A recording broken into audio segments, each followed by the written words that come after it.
welcome to my kitchen. Today I plan on making a chili relleno casserole my way.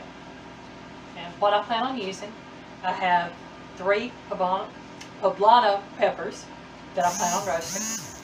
I have about 1.5 pounds of hamburger meat. I have some flour tortillas. I have about 6 ounces of block cheese that I grated. I have half of an onion that I'm going to dice up. I have my seasoning blend that I plan on using. I call it the rub. It's my own personal blend. And I have Worcestershire sauce. Now I will tell you what you can use instead of the blend, since most people won't have that. You can use garlic powder, onion powder, cumin, and a mixture of chili powder and salt and pepper. And that should give you roughly the same flavors as what I've got in my rub. Okay, I'm going to go ahead and put my peppers in the oven, get this other stuff moved around so I can chop my onion, and then I'll be over at the stove, so give me just a moment so while I do this, and then I'll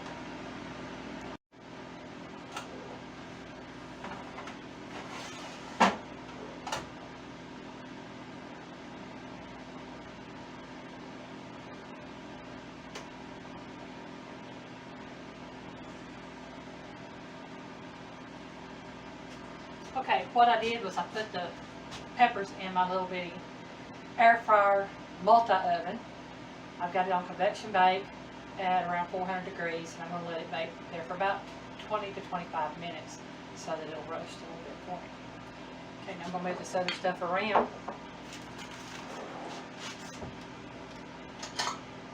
Get me a little bowl to put my onion in.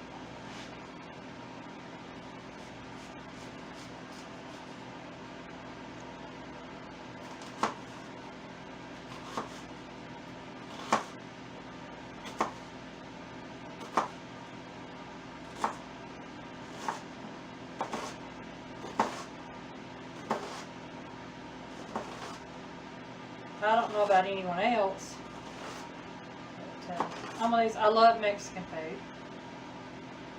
I love experimenting with making Mexican food. And one of my favorite dishes at Mexican restaurants is chili rellenos.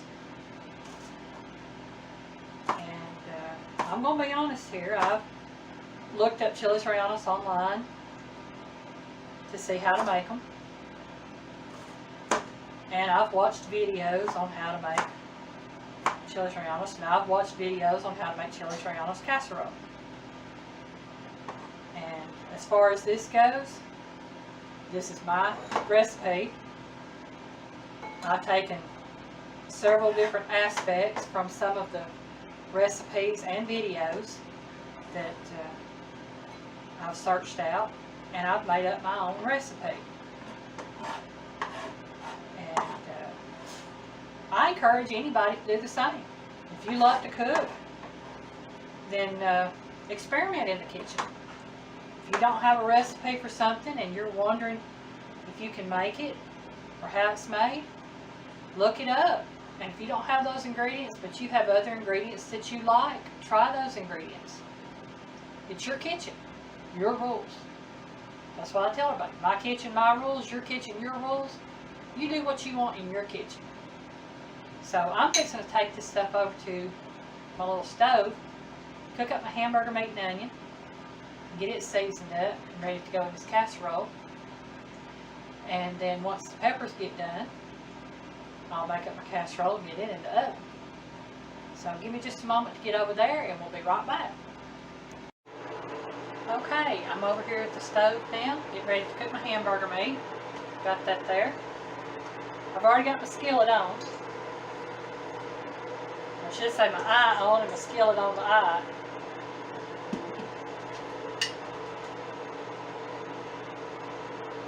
I'll get this in here and get it going.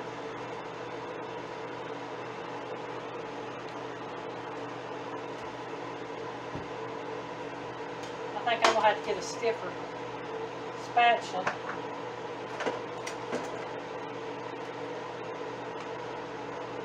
There we go.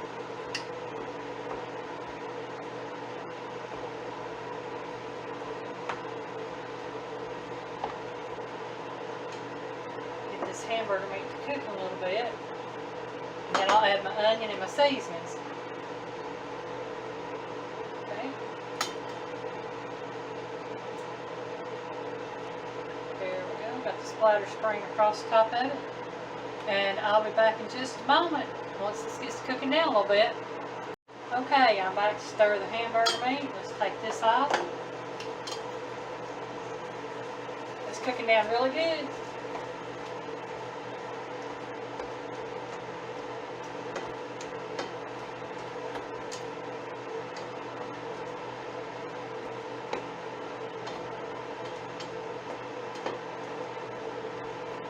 And we'll cut this up on 5.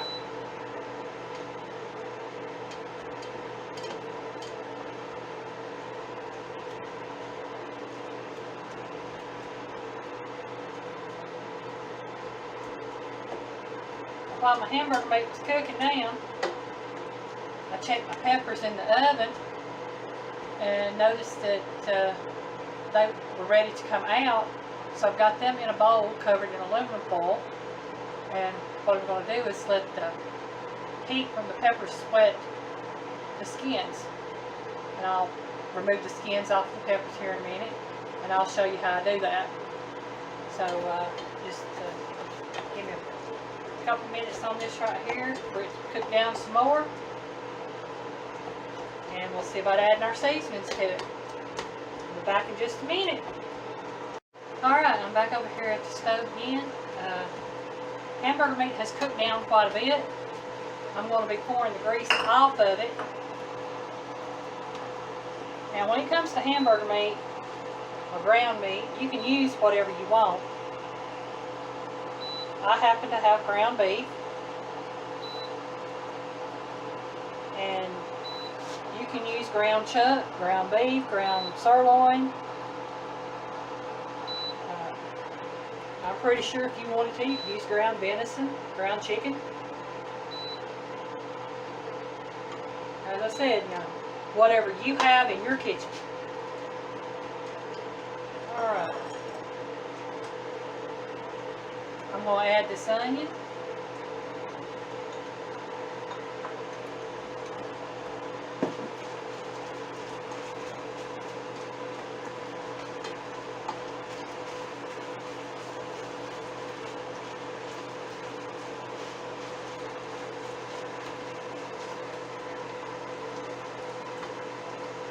And I'm going to add about a tablespoon of Worcestershire sauce. Now, I'm not even going to try to see if that's a flip top or not. I've had problems with those. And I'm just guessing, so I'm saying that's about a tablespoon, tablespoon and a half.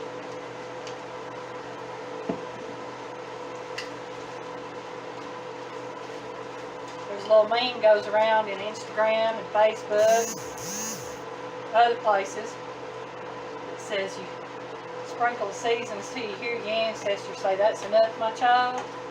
Well, that's me. I hardly ever measure my seasonings. I just sprinkle them till I think I've got enough.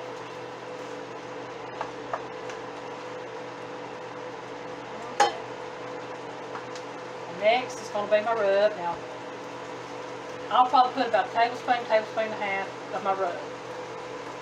And as I said earlier, you know, if you want to use garlic powder, onion powder, cumin, paprika, or chili powder, or anything like that, I would say use maybe a half a teaspoon of each that you use, and about a 1/4 teaspoon of salt and pepper.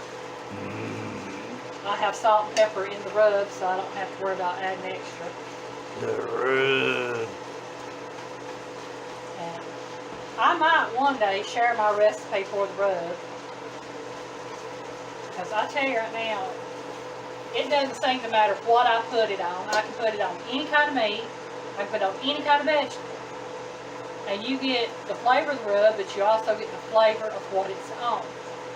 It brings out the flavor of hamburger meat. It brings out the flavor of the chicken, of the fish, potatoes, carrots, anything. And even though it's the same seasoning, it's a different flavor for each item because you have the flavor of that item. Okay. This looks like it's about done, at least done to my taste. So I'm going to cut this off, and I will see you back over at my little island so we can get this casserole put together. Okay, I'm back over here at the island, and I have my tortilla shells. And what I'm going to do with these, I'm just going to cut them in half. Now I have 8 tortillas, and I'm going to set them off to the side right here. Now right here I have my peppers. I have them sweating. And if you wonder what I'm talking about sweating, it means that I took them straight out of the oven, I put them in a bowl, covered them in aluminum foil, and the steam sweats the peppers.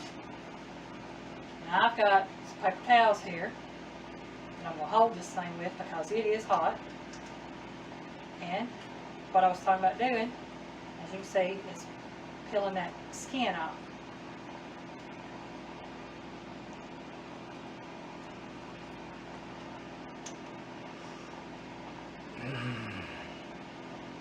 That was good. That guinea pig happens to like Mexican food. We have a favorite Mexican restaurant that we go to locally. Well, pretty local for us.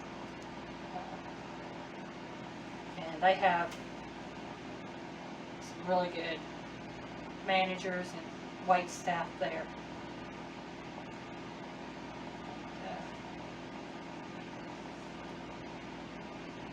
It's, well, I'll tell you the name. It's called Vallarta's.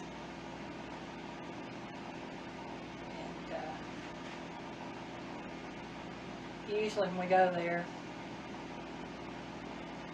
we each choose what we want and order, but the portions are literally so big that we wind up bringing half to 2/3 home.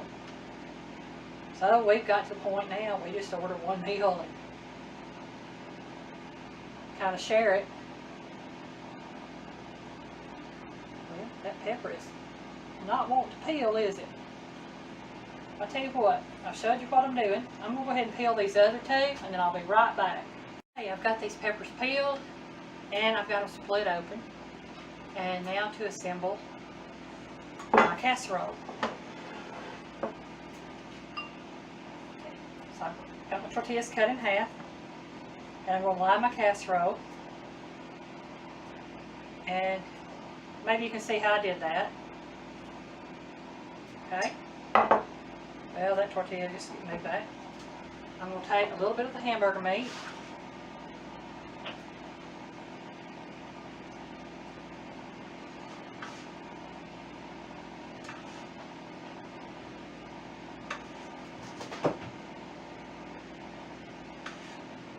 And if y'all hearing weird noises in the background, that's probably the kitty cats. Okay, so I've got hamburger meat, I've got the tortillas, I've got the hamburger meat. And now, I'm just going to layer the peppers. And this is how I've got that done. I've got the cheese.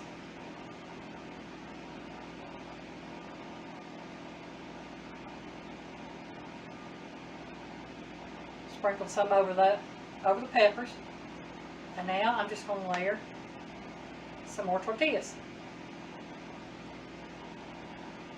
And I will repeat.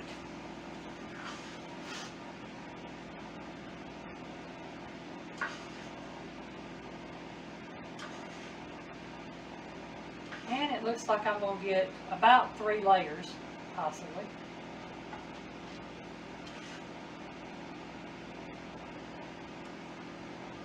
Okay.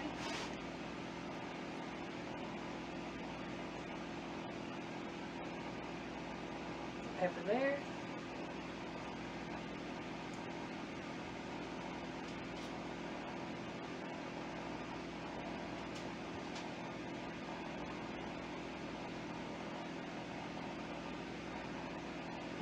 of cheese there.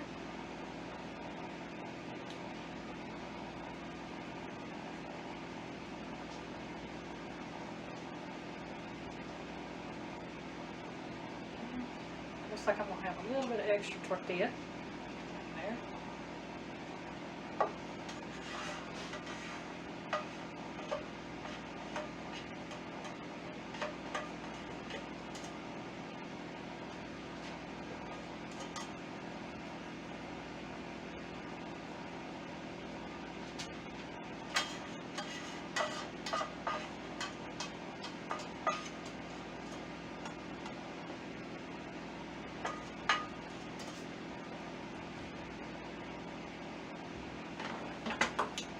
Clean off this spatula. There we go. Take this last pepper, just lay it here, this. Put the rest of the cheese on it. Now, taking care, I've never made this before. This is just something I came up with, and I decided I wanted to try it, and I'm going to share it with all of y'all. Okay. There. Clean the table off just a little bit there. Alright, I'm going to put this in an oven on about 375 degrees for about 30 minutes. And we'll see how it turns out. Give me just a minute to put it in the oven.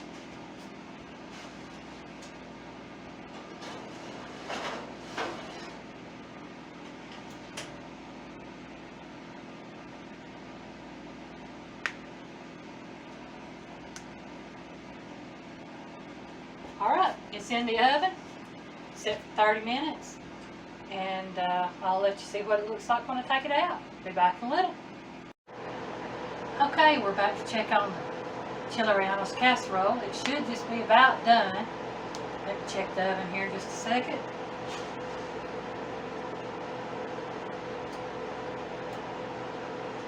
It's done.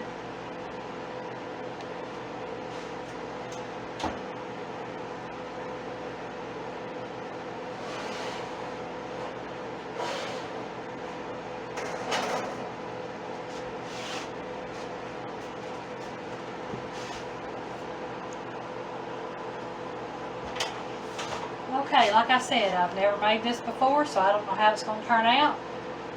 But I'm fixing to find out. It might not be the prettiest. Let's see how it tastes.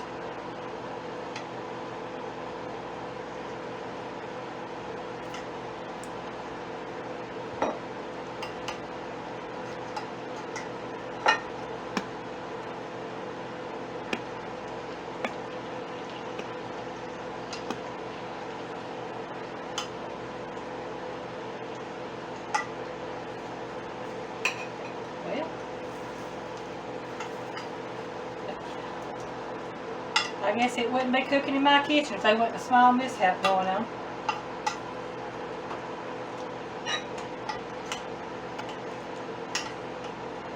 And it definitely wouldn't be cooking in my kitchen if the kitty cat wasn't knocking on the door. Alright. It fell apart on me, but that's okay. I'm not looking for looks, I'm going for taste here.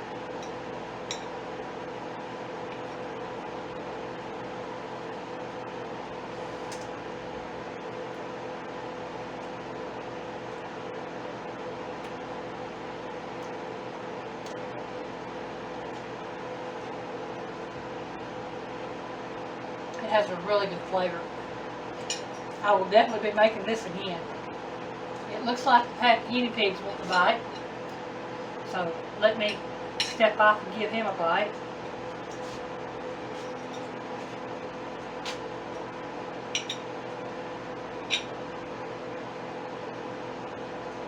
It's fine.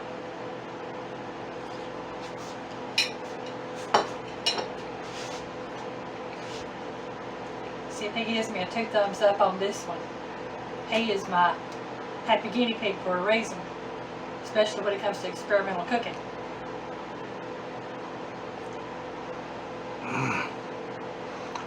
She experiments, I get to eat. Well, I do want to thank y'all for watching my video today and for joining me on this cooking spree. If you would, please subscribe to my channel, like the video, share the video if you liked it, and leave a comment or question. I'll try to answer if you leave a question.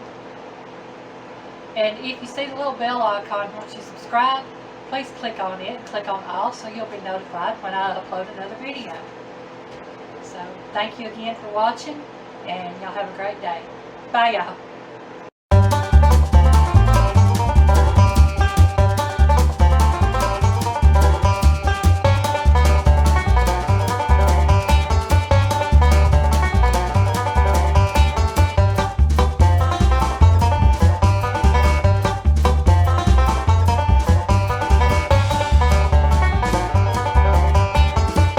Bye, y'all. We're not going.